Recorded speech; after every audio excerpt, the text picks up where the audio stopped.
एक बार एक आदमी को ना पौधों का बहुत शौक था, तो 2 पौधे उसने लगाए। एक पौधा था फर्न का पौधा और एक पौधा था बैम्बू का पौधा। यानी वो बीज डाले और पौधे उगाए गए उसके जरिए। कुछ ही हफ्तों में क्या देखता है कि फर्न का जो पौधा है, जो जिसमें बहुत ज्यादा पत्तियां होती हैं, और वो फर्न का पौधा ना बहुत अचानक से ग्रो करने लगा, अचानक से बढ़ने लगा और बहुत तेजी से बढ़ने लगा कुछ ही हफ्तों में। लेकिन जब बैम्बू के पौधे को देखा तो उसमें कोई हलचल ही नहीं थी, बिल्कुल इनएक्टिव, निष्क्रिय था, कुछ भी नहीं हलचल थी, सिर्फ मिट्टी मिट्टी नजर आ रही थी। उसको समझ नहीं आया, लेकिन वो लगातार वाटरिंग करता रहा, उसको पानी देता रहा, खाद देता रहा, दोनों पौधों को इक्वली ट्रीट करके उसने बड़ा करने की कोशिश की, इस उम्मीद के साथ कि दोनों एक साथ बड़े होंगे। लेकिन बैम्बू के पौधे में कोई भी हलचल नहीं थी, बिल्कुल इनएक्टिव था। कुछ हफ्ते बीते, कुछ महीने बीते, साल बीत गया। फर्न का पौधा देखा उसने तो एकदम लश ग्रीन बुशी हो गया और बहुत बढ़ गया आगे। फर्न का पौधा, आपकी भी बचपन की मेमोरीज होंगी, ये पौधा एकदम बढ़ना शुरू हो जाता है और पूरी क्यारी बन जाती है इन पौधों की। इस धीरे धीरे पेड़ भी बनते हैं, लेकिन पूरी क्यारी में तब्दील हो जाते हैं, बहुत अचानक से ग्रो हो जाते हैं। लेकिन इतनी देर में क्या देखता है कि पैरेलल बैम्बू का जो पौधा है उसमें फिर कोई हलचल नहीं है। 1 साल हो गया, 2 साल हो गया, फर्न का पौधा फ्लरिश करने लगा, ग्रो करने लगा, बहुत अच्छा हो गया, शाइनी हो गया।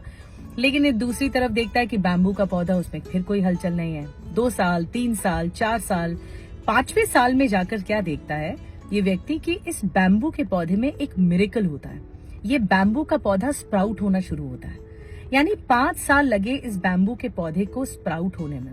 और फिर क्या देखता है, कुछ ही हफ्तों में ये कई फीट तक ऊपर चला जाता है, कभी 3 फीट ऊपर, 10 फीट ऊपर, 30 फीट ऊपर, और देखते ही देखते कुछ ही हफ्तों में 80 फीट ऊपर ये पौधा बन जाता है, आगे बढ़ जाता है और पेड़ बनने की कोशिश करता है।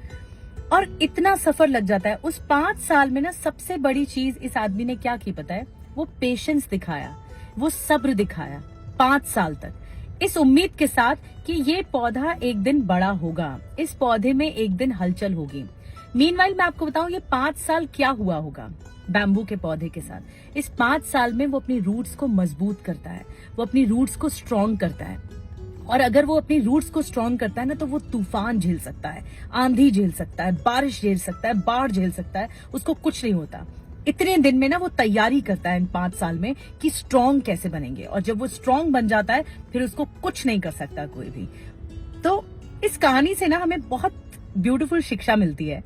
वो ये मिलती है कि हमारे आंसू या हमारा स्ट्रगल, हमारा हार्डवर्क, हमारा पेशेंस कोई नहीं देख रहा। ये हम जानते हैं कि हम कितना पेशेंस बना के रखे हुए हैं किसी भी चीज को कंसिस्टेंसी के साथ करने के लिए। तो ये बहुत जरूरी है कि आपका पेशेंस ना एक दिन आपको पे ऑफ जरूर करता है, उसका फल जरूर मिलता है, क्योंकि अच्छी चीजें वक्त लेती हैं ग्रो करने के लिए। इसका ये कतई मतलब नहीं है। एक तो दूसरी बात ये कि ट्रस्ट द प्रोसेस, इस प्रोसेस को ट्रस्ट करिए, क्योंकि ये कतई नहीं है कि अगर सामने वाला ग्रो कर रहा है और फास्ट स्पीड में ग्रो कर रहा है, इसका मतलब आप स्लो डाउन हो गए। नहीं जी, आप स्लो डाउन नहीं हुए, आपकी ग्रोथ स्लो डाउन नहीं हुए। कुछ चीजें वक्त लेती हैं ग्रो करने में, और जब वो ग्रो होती हैं तो वो छप्पर फाड़ ग्रो होती हैं, ऊपर वाले की कृपा बरसती है। इसलिए पेशेंस बनाए रखिए, कंसिस्टेंस रहिए, और ये कतई नहीं सोचिए कि अगर सामने वाला ग्रो कर रहा है, या कंपेयर बिल्कुल मत करिए तो आपकी ग्रोथ स्लो डाउन हो रही है। पेशेंस बनाए रखिए, उसका पे ऑफ, उसका फल जरूर मिलता है, और प्रोसेस पर ट्रस्ट करते रहिए।